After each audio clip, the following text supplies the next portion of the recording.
Eu vou resumir bem uma palavra que o Senhor colocou no meu coração, mas eu preciso transmitir como líder dessa igreja a você. Há uma preocupação grande com a igreja atual. A igreja cresceu demais no Brasil e no mundo, mas no Brasil, vamos ficar no nosso país. Há quem afirme que a gente tem 1/3 da população evangélica, ou pelo menos 30%. Nós temos mais de 100 deputados federais que se dizem evangélicos.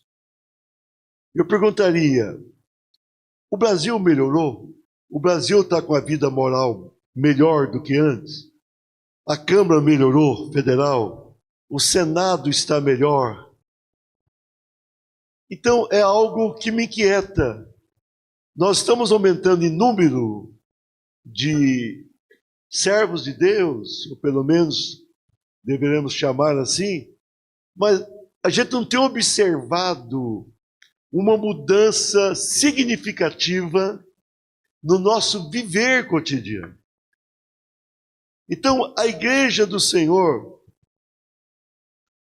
ela precisa fazer a diferença. A igreja do Senhor é fundamental na terra. A igreja do Senhor é abençoadora, ou pelo menos deve ser. A igreja do Senhor tem que chegar e mudar o que está errado. Mas será que nós, igreja do Senhor, temos nos preocupado firmemente com isso? Com o nosso testemunho, com a nossa vida no altar do Senhor? É isso que preocupa. Olhando aqui para essas cartas, as igrejas da Ásia, a gente observa que algumas coisas que Jesus enviara aquelas igrejas e que é uma realidade hoje junto ao seu povo na terra. Apenas 2 igrejas aqui não tiveram repreensão, a Esmirna e Filadélfia, e eu li uma parte do versículo dessa primeira igreja: "Sê fiel até a morte, e dar-te-ei a coroa da vida."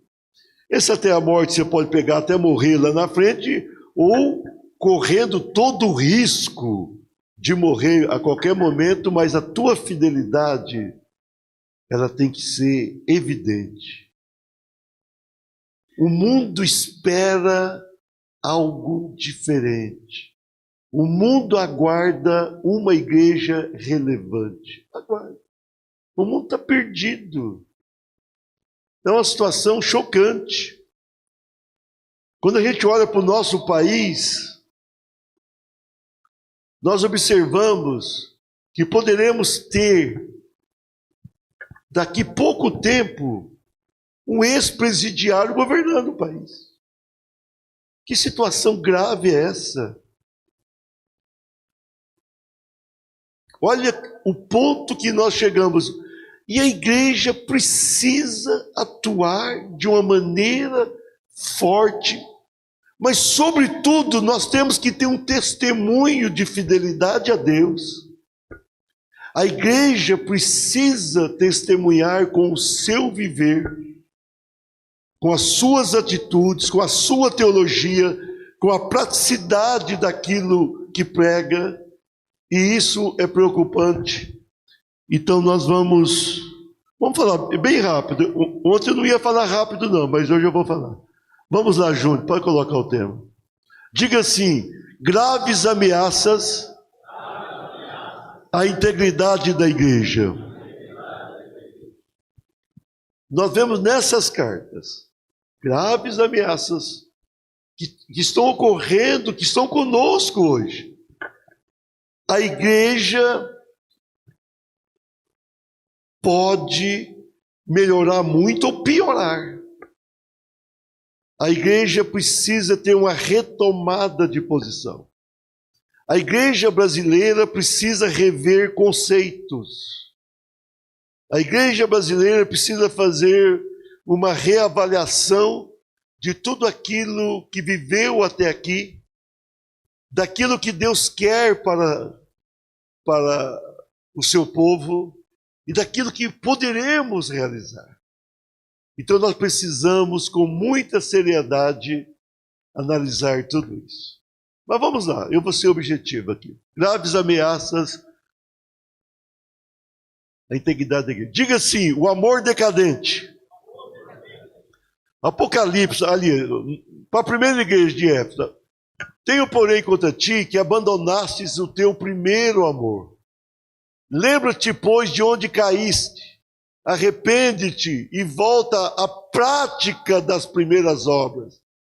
E se não, venho a ti e moverei do seu lugar o teu candeeiro, caso não te arrependas. Eu penso que nós precisamos começar a pregar a mensagem do arrependimento. João Batista começa a anunciar Jesus e ele dizia, arrependei-vos. Jesus pegou o microfone e continuou, arrependei-vos. Quando Pedro conseguiu ser cheio do Espírito Santo, ele vai pregar, a primeira palavra dele é arrependei-vos. Nós precisamos voltar ao primeiro amor. A igreja brasileira vivencia, eu não estou falando exatamente a renovada, mas já nos incluindo, né? Um amor decadente. Não é observado hoje frutos que demonstram uma vida de amor como foi recomendada enfaticamente pelo Senhor Jesus. Que a gente seria conhecido como discípulo pelo amor que a gente demonstrasse. Então o amor decadente que Jesus fala com essa igreja é o que preocupa, a falta do fervor, a falta da compaixão. É algo que choca a gente. Quando nós observamos uma igreja que tem bons programas, que tem um bom trabalho, que prega o evangelho, que tem inclusive se aperfeiçoado nessa pregação, que tem melhorado as técnicas que são boas, nada disso é ruim, mas o amor não é o que deveria ser. Nós precisamos viver com compaixão, com amor. Quando eu apresentei para a executiva e também para a administrativa e gostou dessa casa que nós vamos fazer de apoio ao pastor, a esposa, ao missionário, a esposa que caíram. Por que nós vamos fazer isso aí? Será que é justo deixar um soldado realmente ferido para trás? Alguém trabalha 20, 30 anos, caiu, então você fala, morra. Nós vamos fazer isso. Nós precisamos ter compaixão de quem precisa ter a nossa compaixão. Não adianta a gente ter compaixão de quem está do nosso lado bem. Eu estou do teu lado. Não, isso aqui já está bem. Nós precisamos nos voltar ao verdadeiro amor. A igreja brasileira precisa redescobrir o amor. A igreja brasileira precisa voltar a entender o que é amar. A igreja brasileira precisa rever isso. O amor está demasiadamente decadente. Quando eu comecei a acompanhar deputados sendo eleitos, fiquei contente na época. Hoje eu acho que eu estou triste. Não vejo nada de bom. O Congresso, ele é mais justo hoje? É o amor decadente. É para preocupar. Eu não vou falar muito, porque nós temos tanta coisa boa aqui, e eu quero ouvir também. Graves ameaças à integridade da igreja. Vamos lá, Júnior. Diga assim, o liberalismo teológico. Tenho, todavia, contra ti algumas coisas, pois tens aí os que sustentam a doutrina de Balaão, o qual ensinava a Balaque a armar ciladas diante dos filhos de Israel, para comerem coisas sacrificadas aos ídolos e praticar a prostituição. Outros sim, também tu tens os que, da mesma forma, sustentam a doutrina dos nicolaítas. Não vai dar tempo para falar muito sobre isso aqui, mas veja bem, essa igreja de Pérgamo, quando o Senhor fala, obviamente que essa igreja começou bem, essa igreja foi bem plantada, mas chegou no momento que a relativação, a descrença, a negação do que era essencial começou a acontecer. O liberalismo teológico foi acontecendo. Parece que a teologia, com o passar do tempo, deixa de ser importante. Aquilo que aprendemos, aquilo que temos como princípios básicos, essenciais para a nossa vida ministerial, para a nossa vida espiritual também. Nós muitas vezes nos deixamos levar por caminhos tortuosos, problemáticos. E esse liberalismo vai acontecendo.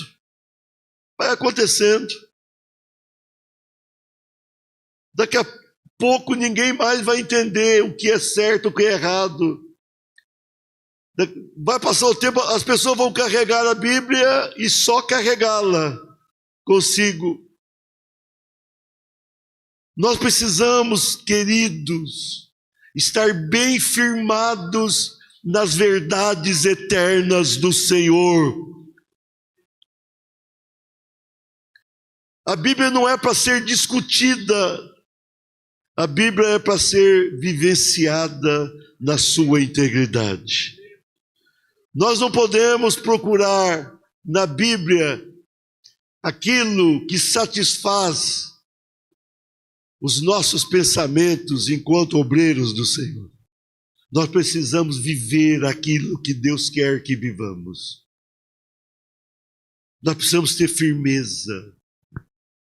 Nós vamos reunir daqui 3 anos na Assembleia Comum. Você precisa voltar daqui 3 anos muito mais firme do que está hoje. Amém?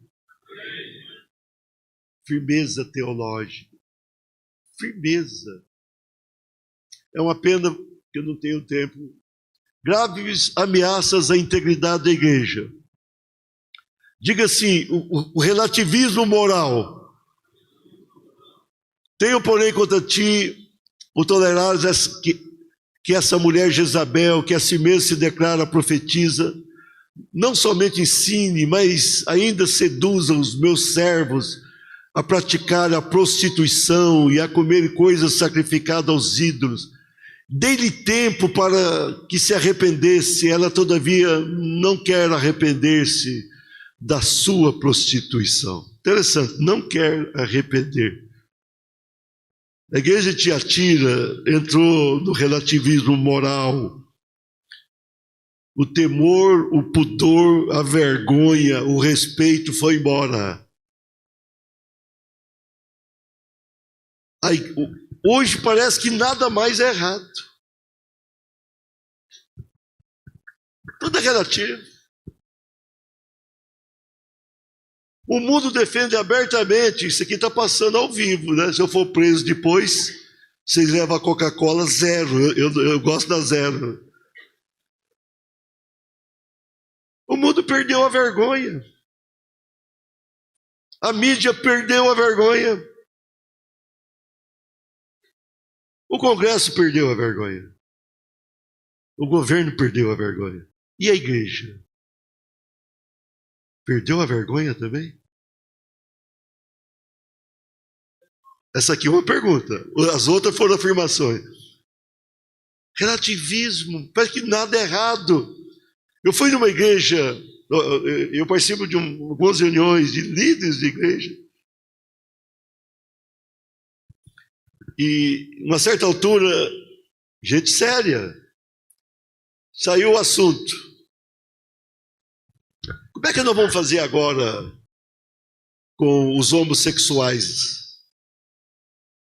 Nós não podemos deixá-los de recebê-los. Eu falei assim, receber pregando e transformando? Não.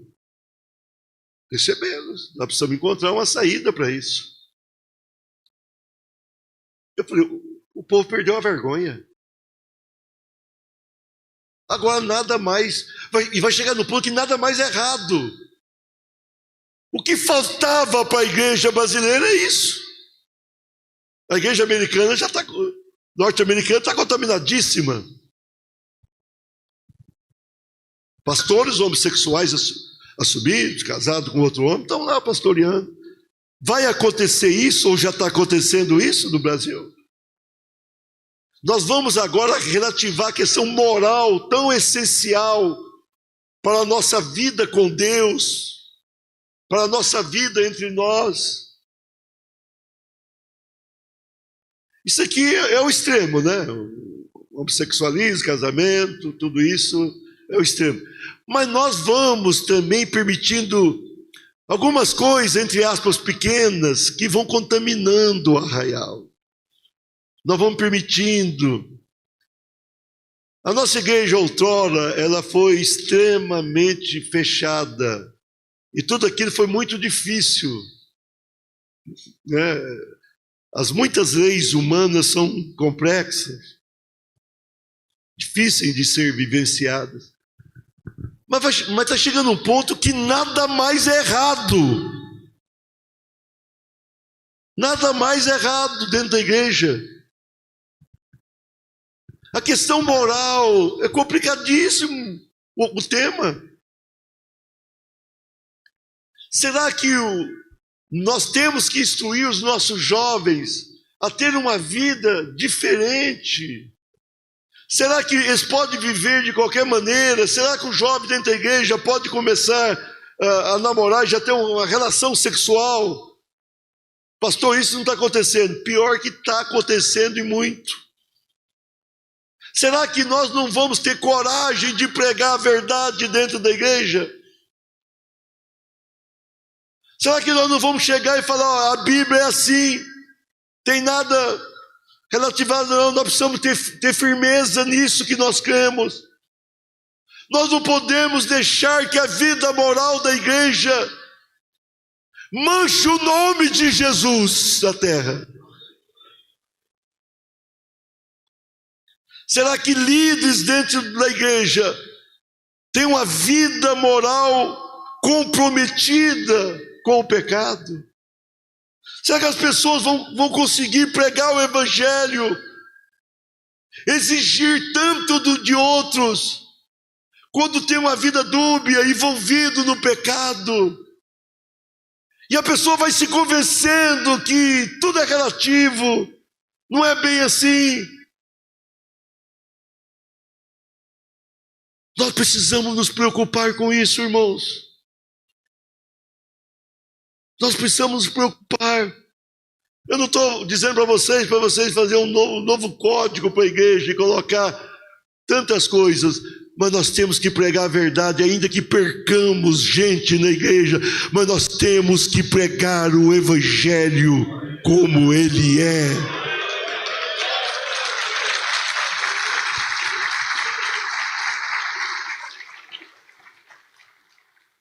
Não podemos viver como o mundo vive. Nós precisamos lutar por isso. A Europa foi deixando de viver o evangelho. Aí você vai lá na Inglaterra, dá tristeza. Você vai andando, você vai vendo os templos que viraram boates, comércio. Não tem mais crente. Já faz anos isso, não foi agora. O moço... Pastor Otávio, ainda está por aqui, viu um moço português da igreja dele da Suíça e estudou no nosso seminário. Antes de formar, ele voltou para passear e ele estava indo para a igreja, no coletivo, no ônibus, e ele estava com a Bíblia. Ele estava com a Bíblia dele. E alguém se aproximou dele dentro do ônibus e falou assim, mas você é um moço tão jovem, você está louco? Você está carregando isso aí? Alguém foi falar com ele, você está carregando um jovem. que você está fazendo da tua vida? A Europa acabou. Inclusive economicamente está fracassando, estão se matando, porque Deus foi colocado de lado. O Brasil precisa acordar. Bolsonaro pode perder a eleição. Bolsonaro não é crente também não. Eu gosto dele, vou votar nele, trabalho por ele, faço mensagem para ele. Eu acho ele meio doidão, mas eu acho que os doidões dão certo em muita coisa. Quando o Bolsonaro vai falar assim, eu fico orando para ele, meu Deus, fecha a boca, corta um pedacinho da língua dele, segura o homem. No debate, eu assisti o debate do SBT, eu estava em casa, e aí eu vi um anúncio, debate na CNN, aí eu fui no SBT. Quando chegava na vez dele, eu falava, misericórdia, Senhor. Misericórdia, Senhor. Mas, irmãos, eu não sei se é por causa da dona Michele, dos amigos, o Paulo Mazzoni é amigo dele também, tanta gente. Ele defende princípios nossos. Será que a igreja brasileira vai aceitar o aborto daqui a pouco? O crime mais hediondo que eu conheço é matar alguém absolutamente indefeso.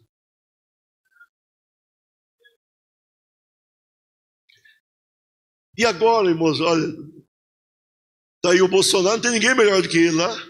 Nós precisamos orar para ele converter de vez, dar um jeito.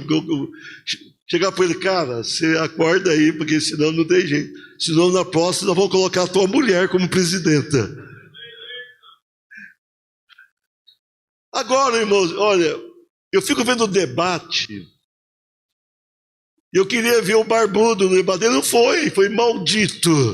Eu ia torcer para você errar bastante, porque à noite ele já bebeu bastante, aí ele não foi.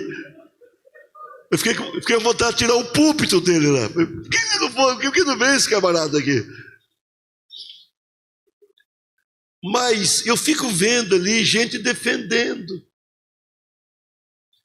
Tinha um ministro, não vou falar o nome dele, só uma questão de ética, mas tinha um ministro do Supremo Tribunal Federal que eu gostava tanto dele. Gostava. Anos atrás, era um ministro firme. Lava Jato, ele foi firme. Gostava dele. Eu achava ele diferente. Ele encerrou antes do que se esperava, aposentou, já faz alguns anos. Semana passada o miserável passou a apoiar o Lula. Eu falei, isso é coisa do capeta. Ele ajudou a criar o Lava Jato para prender o Lula. E agora ele não só quer o Lula solto, como quer o Lula presidente desse país. E tem pastor que defende isso. Tem pastor que apoia o Lula.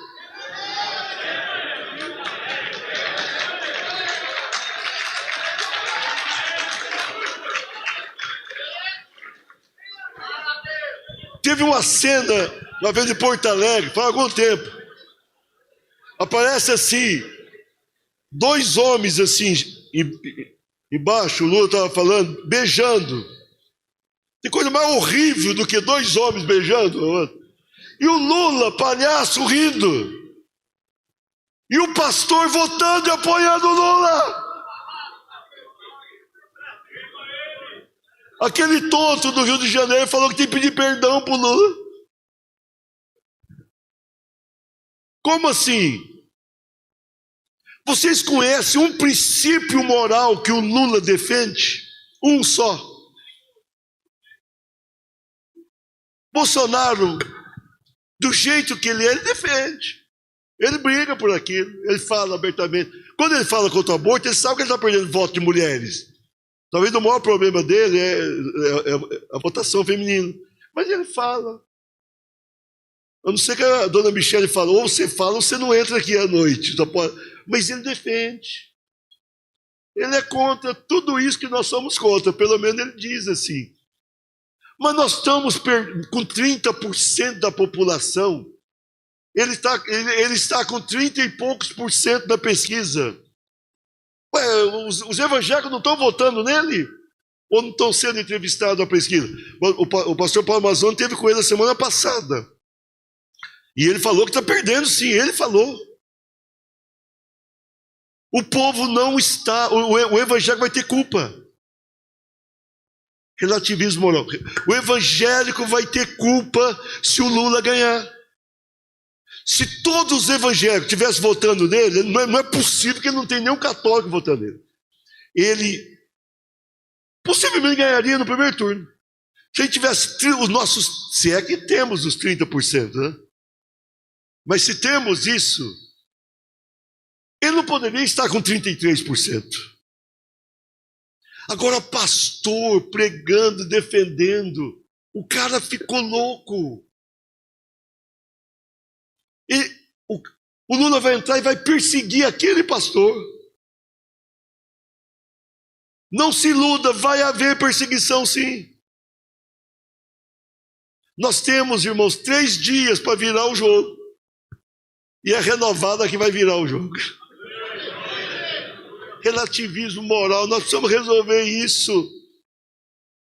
Agora, nós vamos resolver a gente não aceitando o que vem de errado de fora e não deixando acontecer no nosso meio. Amém? Vamos lá, graves ameaças à integridade da igreja. Diga assim, o secretismo religioso. Ser vigilante consolida o resto que estava para morrer. Olha, o resto que estava para morrer. Porque não tenho achado íntegras as tuas obras na presença do meu Deus. Lembra-te, pois, do que tens recebido e ouvido. Guarda-o e arrepende-te. Porquanto, se não vigiares, virei como ladrão e não conhecerás de modo algum em que hora virei contra ti. Estou quase terminando. Tenha fé em Deus aí. A igreja de Sardes recebe essa mensagem do Senhor, mas essa mensagem do Senhor é para nós. Irmãos, a igreja, para ser bem objetivo, se nós não cuidarmos, daqui a pouco nós teremos práticas espíritas dentro das igrejas. Idolatria já tem. A coisa vai vendo. Esse secretismo parece que tudo é normal. O que vale é dar certo. É o pragmatismo. Vai dar certo. Alguém fez lá e deu certo. A Universal fez e deu certo. Não tem nada a ver com a Universal. Como assim? Como a gente vai poder aceitar qualquer coisa? Como nós vamos deixar essa mistura religiosa, infernal? A igreja tem que ter uma linha de conduta, a igreja tem que ser a igreja do Senhor. Você não pode pegar aquilo que está dando certo lá fora e você entende que não é de Deus. Se você não entender, procure entender. Você não pode pegar qualquer coisa ou pegar tudo que vem à porta da tua igreja. Tem gente que não pode passar nada na porta da igreja que eles fazem uma festa. É uma mistura, irmãos. Daqui a pouco as pessoas olham para nós e falam assim, eles são os quê? São presbiterianos históricos? Eles são pentecostais? Eles são neopentecostais? O que eles são? Como é que a tua igreja é? Você tem que ser o que sempre fomos. Depende de você, pastor. A tua igreja será o que você ensinar e viver. Depende de você. Nós não podemos, nós devemos querer crescer, é lógico que sim. Crescer, absolutamente correto fazê-lo. Mas nós precisamos crescer, fazer a igreja crescer com qualidade, com vida com Deus, sem mistura teológica, sem misticismo, sem heresias. Não podemos deixar o neopentecostalismo entrar no nosso meio. Fecha a porta da tua igreja para isso.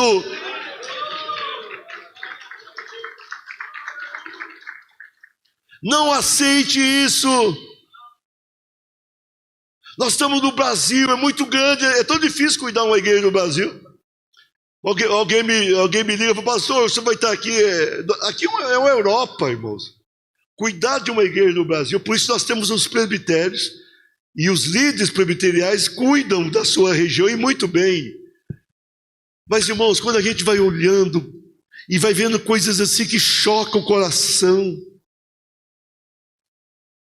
mistura coisa, umas práticas. Daqui a pouco a turma vai vender balinha doce para acalmar a criança em casa. Varinha abençoadora, vara já é do capetinha também.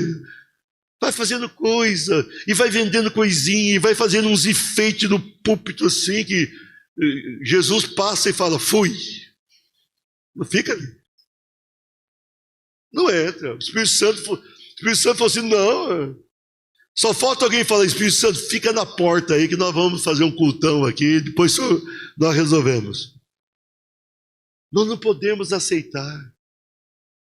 Nós não podemos aceitar só porque deu certo em algum lugar. Estou nem aí que deu certo, nós precisamos agradar o nosso Deus, nós precisamos sobretudo fazer a vontade do Senhor, nós precisamos entender o que é de Deus, o que não é de Deus, e só colocarmos em prática na nossa igreja aquilo que é de Deus. Fecha a porta da tua igreja para isso. Faça uma faxina ministerial na tua igreja e ela vai crescer com qualidade. Amém? Eu vou encerrar. Graves ameaças à integridade da igreja. Diga assim, a ortodoxia morta. Conheça as tuas obras, que nem és frio nem quente. Quem dera fosse frio ou quente. Assim, porque és morno, e nem és quente, nem frio, estou a ponto de vomitar-te da minha boca. Que coisa triste isso aí, né? Chegamos na última igreja, Laodiceia. Nós temos que ser ortodoxos, sim, princípios. É lógico que sim. Aquela igreja, todas foram elogiadas pelo Senhor. Todas tiveram coisas boas. Nós temos que ser ortodoxos. Nós temos que ter firmeza. Mas com o passar do tempo, a igreja vai morrendo. Fica só princípio. Eu falei atrás, precisamos guardar, ser firmeza. Mas a igreja vai morrendo. Aquela igreja tinha morrido. Jesus falou, eu vou te vomitar da boca. Você é morno. Você está ruim, igreja. Nós precisamos pensar sobre o nosso avivamento. De tempo em tempo, nós temos que parar e fazer uma autoavaliação. Como é que está o avivamento? O que faz a renovada diferente é o avivamento. Essa igreja nasceu na unção do Espírito Santo. Eu vou dizer uma coisa para vocês, nós somos presbiterianos sim, nosso governo é presbiteriano. Dá trabalho como foi feito aqui ontem, mas eu gosto do governo presbiteriano. Nós somos presbiterianos, porém pentecostais, amém? Nós somos avivados. Nós cremos em curas divinas, nós cremos nos dons espirituais, não somente cremos, mas buscamos os dons, nós oramos em línguas estranhas, nós profetizamos. Você está profetizando na tua igreja? Tua igreja tem profecia? A tua igreja tem revelação? Como é que está a tua igreja? Nós somos pentecostais. Nós não aceitamos nada além, nem nada aquém disso. Vamos ser presbiterianos até Jesus voltar. Quando ele voltar, eu vou falar, Jesus, o Senhor judiou de mim. Presidir presbiteriano é mais difícil que governar o Brasil. Mas é bom, presbiteriano é transparente. Eu gosto. Mas, irmãos, nós somos pentecostais de verdade.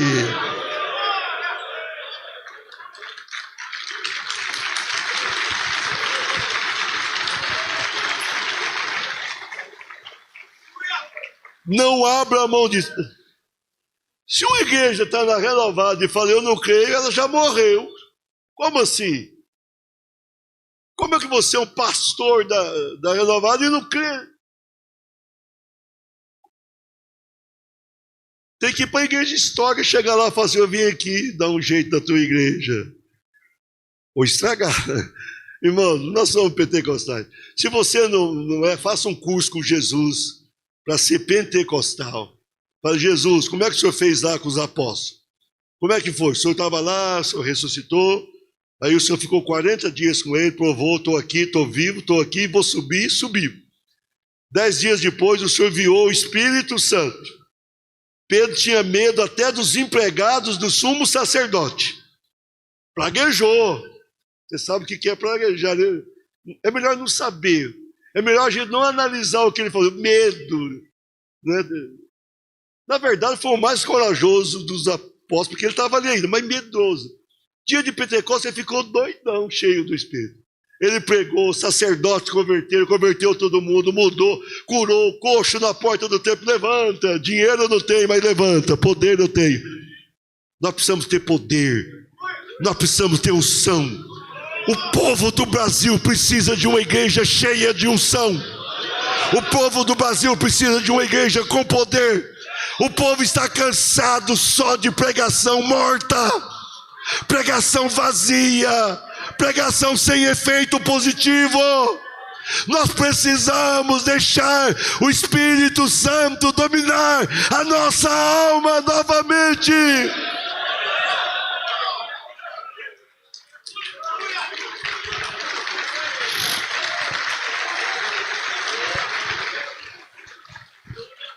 Nós somos assim, irmão, é a nossa identidade. O dia alguém falou, pastor, qual é a nossa identidade? É isso, nós somos presbiterianos. E eu gosto ali e tal, mas nós somos pentecostais. Todo mundo gosta de Calvino, como que não? Camarada era gente boa, teólogo bom. Mas o Calvino, o livro do Calvino não está na Bíblia. Você tem que ser Bíblia. Você tem que ficar com a Bíblia. Não tem Bíblia, não tem Calvino ali. Não tem Armínio ali. Você tem que ser bíblico. Você tem que abraçar a Bíblia. Tem gente que é mais calvinista do que Calvino.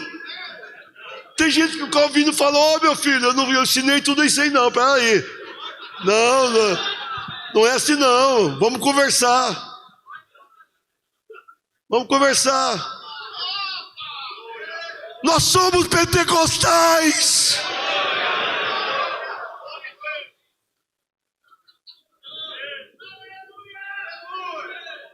Pensa bem aí. Só lê na Bíblia o que está na Bíblia. Tem 66. Dá trabalho para ler tudo. Não acrescenta mais uns 2 livros aí não. Irmãos, nós temos que aprender o que é certo e praticar, mas nós precisamos, sobretudo, viver o que a Bíblia nos manda vivenciar. Jesus queria os seus discípulos cheios do Espírito Santo. E aconteceu. A igreja começou a crescer. O Pedrão medrosão dos empregados, não é do sumo sacerdote, dos empregados, prega o primeiro sermão, quase 3.000 levantaram a mão. Estamos contigo. Mas quase 3.000 judeus que estavam numa festa e não queriam saber, estavam naquela festa de Pentecostes. A única coisa que eles não queriam fazer na vida é ver aqueles crentes na vida ali do lado. Pedro pegou, por quê? Unção, poder. Prendia os apóstolos, daqui a pouco ele estava solto. A prisão continuava fechada e eles pregando lá fora. Poder, unção, poder, unção. Paulo perseguiu demais a igreja. Mas depois ele fez a grande diferença no mundo, porque ele tinha poder. Quando a moça vinha elogiar, ele falou assim: sai capeta. E era capeta mesmo. Ele tinha discernimento, ele tinha poder, ele tinha unção. Nós precisamos voltar a ter vigílias. Você tem vigília na tua igreja? Marca a vigília. Vai orar, marca a reunião de oração. O povo parou de fazer reunião de oração. Tem que marcar a reunião de oração. Nós precisamos orar, irmãos. Nós ficamos vendo aí o Lula chegando e o que nós estamos fazendo? Falando mal dele. Até o pregador falando mal dele.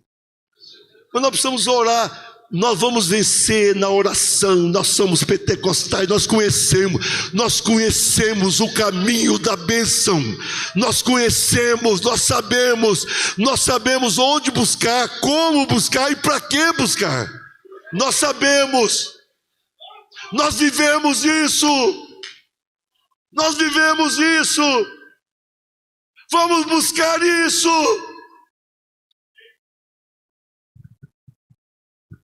Tudo que você, de novo, você pode avaliar e até usar algumas coisas. Mas se você não tiver ali com a unção do Espírito Santo, vai dar errado agora ou daqui a pouco, mas vai dar errado. Você precisa ter o Espírito Santo. Irmãos, a renovada só existe por causa do Espírito Santo, amém? Aqui, ó, nós temos patriarca, pastor Nilton Tuller, pastor Jobel, pastor Lauro, tantos outros da época. Eles não queriam sair nunca pensaram nisso, saíram com eles por causa do quê? Da experiência. E agora? Nós precisamos, irmãos, voltar ao primeiro amor. Igreja renovada, ouça com o coração aberto isso que eu estou falando para você como teu líder. Ouça e Deus vai mudar a tua história. Não ouça o líder lá de fora, ouça o que você está ouvindo aqui. Nós somos esse povo, nós sabemos o que é bom. Ouça, guarda no teu coração e viva isso. Se você estiver cheio do Espírito Santo, a tua igreja vai ser cheia do Espírito Santo.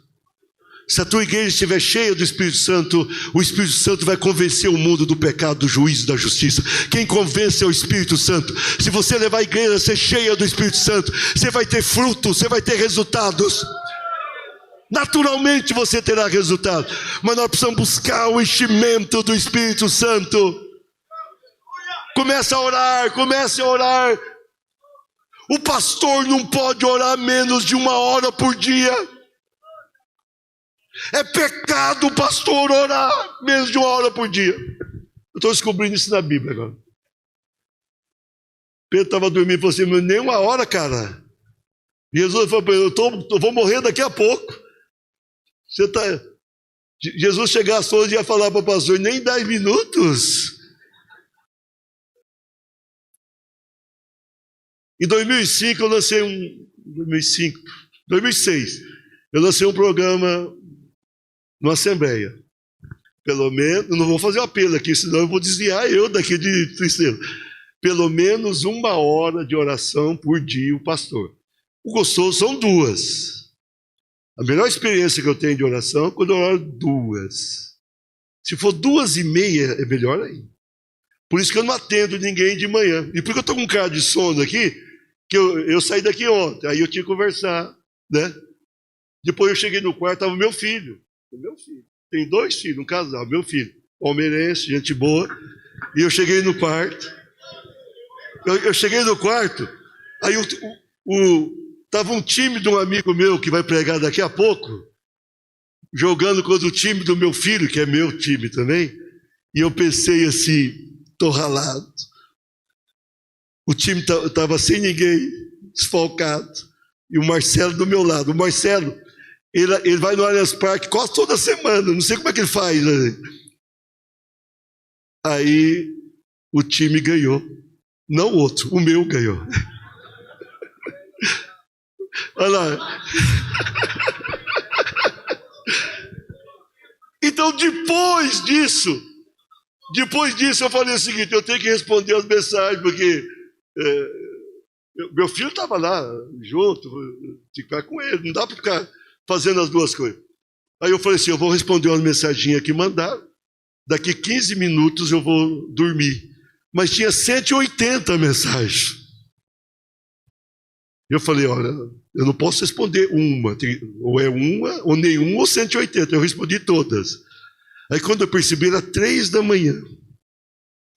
Aí eu pensei, falei: eu tenho que orar no mínimo 1 hora, que é o meu programa, no mínimo. E eu acordei hoje cansado, irmãos. Orei 1 hora e 28 minutos. Fiz a barba, tomei banho e vim para cá morrendo de sono. Não estou nem vendo as pessoas na frente.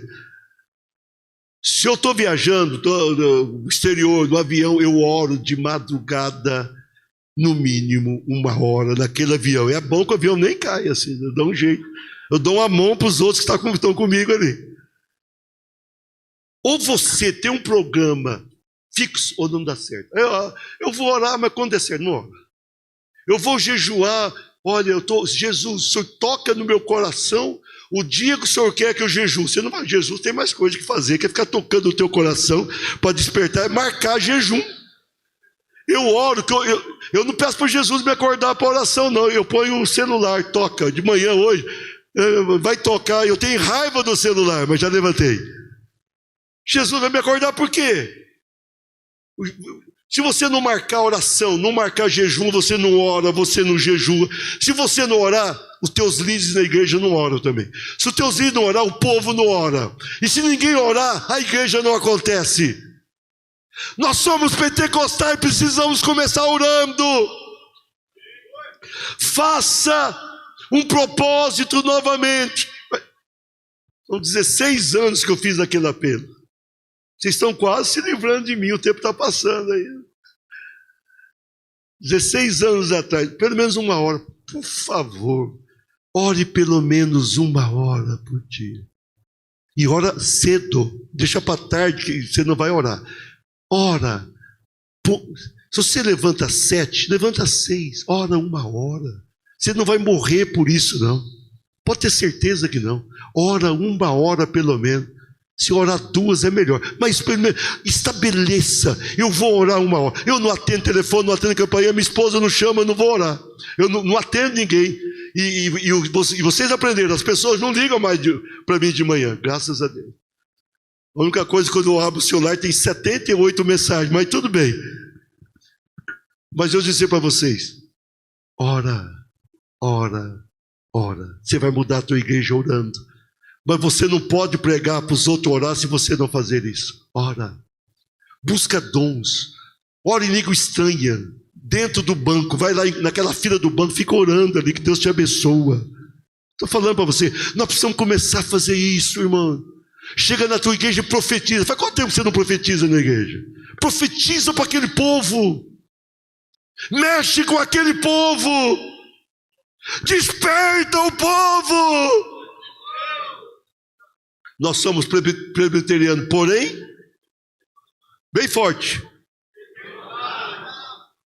Nós somos, irmão.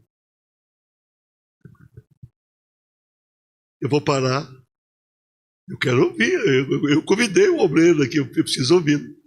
E como eu quero ouvir. Mas vocês saíram bem, porque a Assembleia demorou ontem, eu ia pregar umas 2 horas, vocês iam ficar com muito bravo. Amém? Fica aí essas recomendações. Amor decadente, liberalismo teológico, relativismo moral, secretismo religioso, ortodoxia morta. Não. Vamos manter a nossa integridade, irmãos. Vamos manter. Amém?